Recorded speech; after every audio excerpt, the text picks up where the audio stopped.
Mana hozir azlar qish mavsumi, xudo xolasa. Qishda nima bo'ladi quyonda? Ko'proq qulog'i yara bo'ladi.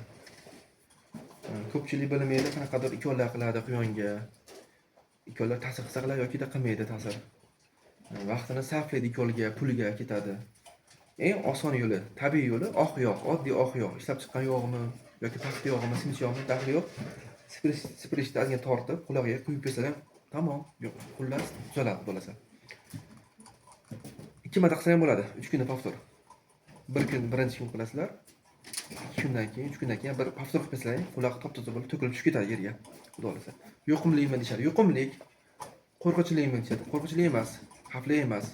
Qachonki quloq butkul yara bo'lib ketgan bo'lsa, qo'rqinchlik bo'ladi. Quloq yarmi yoki 3 dan 1 qismi ko'proq tayda bo'ladi. Avzolayotgan bo'lsa, qaranglar, quloq yara bo'layotgan bo'lsa, yog'da ko'p emas, sipirishda tortib, yarim gramm, 1 gramm yengil quyib qo'yasizlar. Yoki paxtada shindirib artib qo'yasizlar. Shu bilan bo'lsa, tuzalib qo'yiladi, yara bo'lmaydi. Va qarab qo'yasizlar. Keyin chiqat quyonga, tug'ish yaqin quyonlarga ikon qilinmaydi, bilasizlar-a? Bu homila tushiradi, bilib olinglar, ikonlar qilib yurmanglar. Mana hozir ona quyonimiz Melikan qulog'ida yarasi bor. Boshlanib qo'ygan. Ko'rganimdek 2 hafta bo'lib qoldi. Hali avjogani yo'q, lekin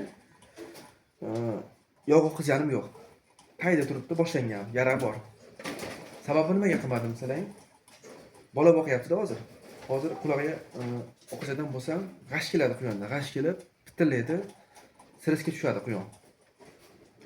Bolaga qaramay qolishi mumkin yoki bolalarni bir narsa mayib qilib qo'yishi mumkin. Shuning uchun bolalarni yaqin ajrataman va o'sha zahoti qulog'iga yog' tomizaman. Xudo xolasa yara tamom. Keyin maslahatim 2 qat quyon yoki yangi tuqqan quyonda qulog'i yara bo'lsa, ya'ni o'ptim bo'lib ketmagan, yengilroq yara bo'lsa, ishtama qilmay turinglar. Tiya turinglar. Endi bola boqyapti, o'qisdan g'ash keladi, qo'lini tiqib, ko'lalmaydi qulog'i. Kamir yo'q qilib yuboradi. Keyin bolaga qaramay qolishi mumkin. Stressga tushib qolishi mumkin.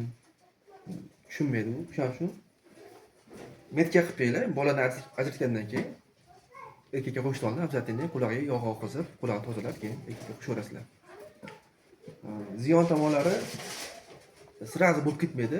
Boshlanadi, sekin avjoladida, 1 oy, 2 oy avjoladi.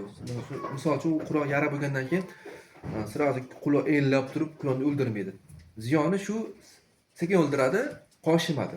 Kana bakteriya bo'ladi, qon shimadi ular. Qon shimib sekin quyonni arg'latib o'ldiradi. Shu